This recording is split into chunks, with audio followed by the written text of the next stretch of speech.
support the idea of keeping Proposition 209, but are very much intimidated by the prospects of maybe publicly being ostracized for appearing to support or not support affirmative action. And I saw that yesterday in a vote that they took at a business organization where there was a proposal to support Proposition 16, and no one was willing to speak against it, but a significant number of people abstained on the vote in order not to be in order not to support it. So I think that that's going to be an issue that we're going to have to deal with, and that people are not going to want to be intimidated or blacklisted or boycotted because they support no on 16 and the very likely prospect that that could happen. So I think we've got a tough job to sell this and to make our supporters feel comfortable that that they can go ahead and be public in their opposition to this, because there's very good reasons to do so. So I would just leave you with that thought in terms of the work we have ahead of us in the next between now and the election. Yeah, those are excellent comments. In fact, I think the one reason we're doing these weekly seminars is to highlight the positive things that have resulted from Prop 209, because when you frame the discussion in the Black Lives Matter, in the social unrest in our country, they put this guilt on us, but you fight that with fact.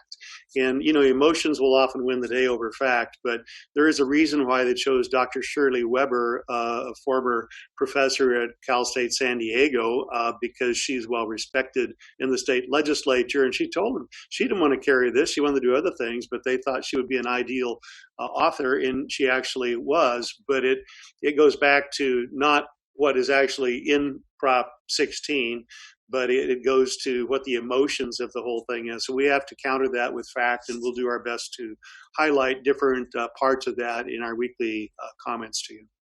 Yeah, I would like to make a comment. It's all yours now. Okay, based on, I'll start this part in English, okay, because this is regarding the comments that Mike just made. I talk to people in the mainstream community, and what Mike says is correct. Okay, a lot of people are afraid to take a public position to go against Prop 16.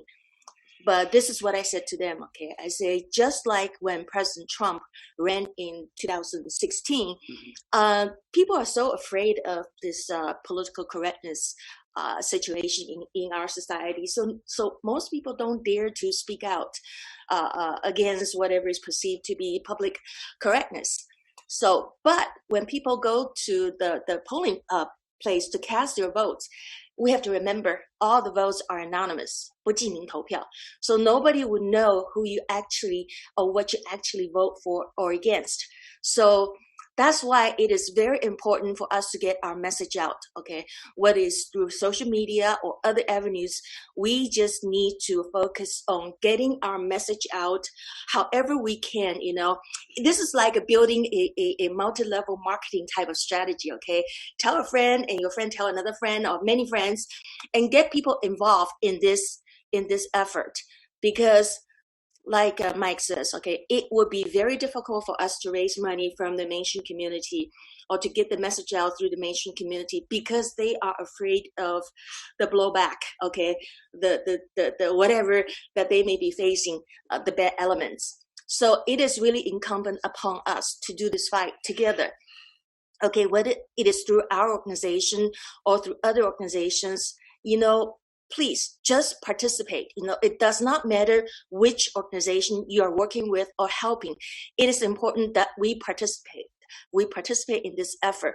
So after this election, even if we lose the fight, okay, we will not be disrespected by other people, because we really have tried hard. Okay, so that's what I want to say based on what I listened to Mike. So the next I will be saying in Chinese. Okay, so if you are an English speaking person, please bear with